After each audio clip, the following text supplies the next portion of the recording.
नीरवपुर के सरकारी अस्पताल के कमरा 27 में मशीनों की बीप सुनाई दे रही थी।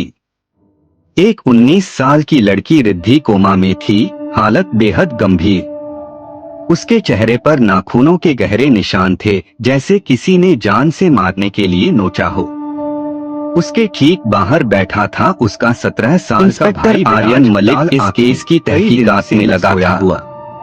उसके सामने एक ही सवाल, रिद्धि के दोस्तों में से 3 की मौत और रिद्धि का अस्पताल पहुंचना, ये सब एक ही रात में कैसे हुआ? और चौथा दोस्त रोहन, जो अभी जिंदा था, वो कहाँ है? आर्यन हर गवाह से पूछताछ कर चुका था, लेकिन सच गायब था। मौतें भी अजीब थीं, किसी ने हथियार का इस्तेमाल नहीं किया था, जैसे किसी अदृश्य ने शरीर की हड्डियां मोड़ दी हों। पोस्टमार्टम रिपोर्ट में सिर्फ एक बात लिखी थी, अत्यधिक भय। रात के 2 बजे अस्पताल में बिजली झिलमिलाई।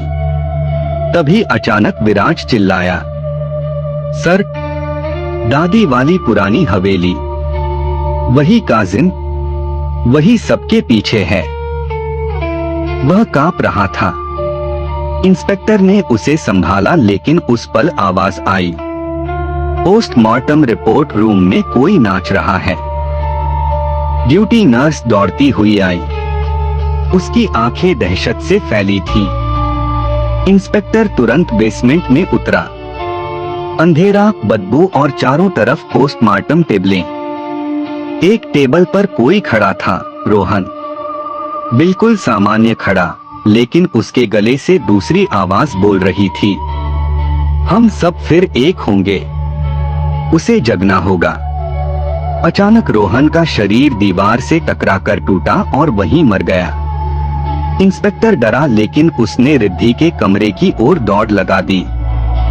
विराज वहीं खड़ा था, लेकिन उसकी पीठ इंस्पेक्टर की ओर थी। उसकी आवाज बदल चुकी थी, सबको मारा मैंने, क्योंकि रिद्धि को उन्होंने जगाया था, रिद्धि को छुआ था। इंस्पेक्टर के पैरों के नीचे जमीन जैसे पिघल गई।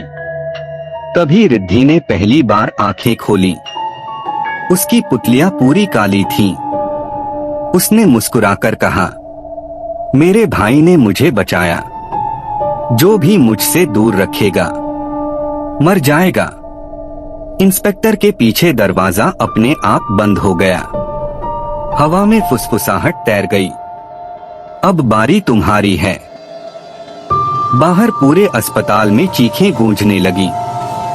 कहानी खत्म नहीं हुई, क्योंकि कमरा 27 आज भी बंद है और अंदर दोनों जिंदा हैं, लेकिन किसी और रूप में।